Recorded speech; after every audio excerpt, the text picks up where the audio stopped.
berfirman setelah itu, wa qala al-maliku utuni bih. Kata Allah, datangkanlah Yusuf kepadaku. Ya, ini orang hebat. Ya, raja mengakui ini. Siapa ini Yusuf? Ini hebat banget. Ya, karena raja sibuk dengan mimpinya. Ini mimpi artinya apa? Ternyata ada yang bisa menafsirkan. Yusuf lagi di penjara. Falamma ja'ahu rasul, tatkala utusan datang kepada Yusuf. Yusuf tidak langsung keluar meninggalkan penjara. Dia mengatakan, qala arji ila rabbik. Kembalilah kepada Rabbmu, kepada rajamu. Fas'alhu ma balu niswatil lati qatta'na aydiyahunna. Tanyakanlah kepada sang raja bagaimana tentang kabar para wanita yang memotong-motong tangan mereka.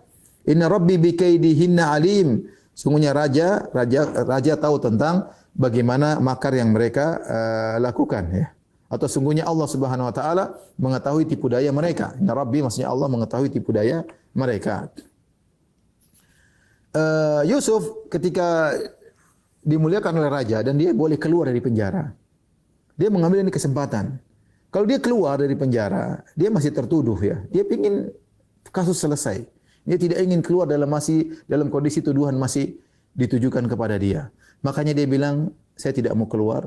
Selesaikan dulu, ada kasus yang tertunda, yang sudah dipeti eskan bertahun-tahun yang lalu, mungkin 10 tahun yang lalu, mungkin 7 tahun yang lalu. Pernah heboh di kota Mesir, di mana Yusuf tertuduh merayu Zulekha.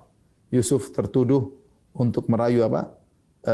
Zulekha, sehingga dia dipenjara. Yusuf ingin bersihkan namanya. Ini boleh seorang berusaha membersihkan namanya. Ya, tetapi lihat Yusuf alaihissalam, dia tidak mengatakan suruh raja tanya tentang Zulekha. Tapi Yusuf menggunakan kata-kata yang umum. Ma balun niswatil lati, tanyakan kepada tentang cerita ibu-ibu yang kenapa mereka potong-potong tangan mereka. Yusuf tidak mengatakan tanyakan kepada ibu yang merayuku, enggak. Kata para ulama ada hikmah di balik ini. Kenapa Yusuf tidak langsung mengatakan coba cek sama Zulekha apa yang dilakukan kepadaku? Enggak. Pertama, Yusuf alaihissalam bukan orang pendendam. Ya, meskipun gara-gara Zulekha dia di penjara. Dan ini menakjubkan. Seharusnya mungkin kalau kita jadi Yusuf, itu yang bilang sama raja, saya dituduh sama Zulekha, penjarakan dia. Saya tinggal di penjara 10 tahun gara-gara, tapi Yusuf, subhanallah.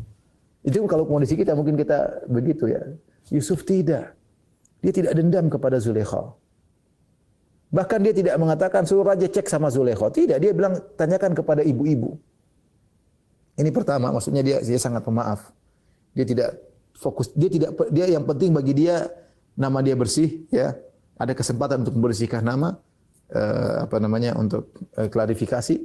Silakan raja yang cek. Saya tidak ingin kasih informasi. Dan ini cara Yusuf yang kedua, dia tidak kasih informasi, tapi dia raja cek sendiri. Raja punya kemampuan untuk ngecek. Beda kalau dia bilang saya telah dituduh begini-begini, namanya Yusuf kasih informasi tentang dirinya. Tapi Yusuf tidak demikian. Yusuf menyuruh raja yang cek. Raja punya kemampuan, ya. Punya kemampuan untuk mengecek. Dia raja kok. Ya. Kemudian Yusuf juga tidak menyebutkan nama Zulekha. Bisa jadi namanya kalau Zulekha, raja tahu itu istri menterinya. Khawatir ada pembelaan terhadap Zulekha, maka tidak perlu sebut nama Zulekha. Ya. Kemudian juga di antara faedahnya, karena wanita-wanita yang bermasalah dengan Yusuf bukan cuma Zulekha saja, tapi para wanita hadir ketika itu. Sehingga biar mereka diundang semua oleh raja dan agar kebenaran lebih jelas karena saksinya banyak. Ini di antara hikmah kenapa Nabi Yusuf tidak mengatakan irji ila rabbik, wahai utusan raja, kembali tanya sama rajamu. Tanyakan, suruh raja cek sama Zulekha, kenapa dia merayu saya. Tidak begitu. Tapi model Yusuf, tanyakan, dia berkata tanyakan kepada ibu-ibu yang potong tangan mereka. Ya, silakan raja cek sendiri. Lihat, ini maksudnya cerdasnya Nabi Yusuf alaihissalam.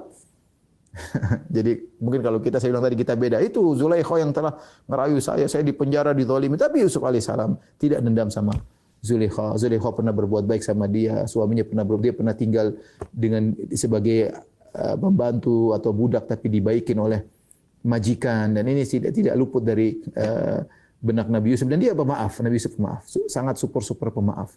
Dadanya sangat lapang. Nanti yang kita jelaskan cita-cita selanjutnya menunjukkan bagaimana sikap pemaaf. Di antaranya Yusuf tadi maafkan pelayan raja yang lupa 7 tahun baru ingat. Dia tidak ngomel, tidak nyinyir, tidak nyinggung sama sekali. Ya sudah orang mau apa? Ya qadarullah, dia lupa mau diapain. Saya di akhirnya penjara 7 tahun, qadarullah. Seperti itu. Artinya seorang seperti itu mudah memaafkan. Akhirnya raja pun ngumpulin ibu-ibu tersebut.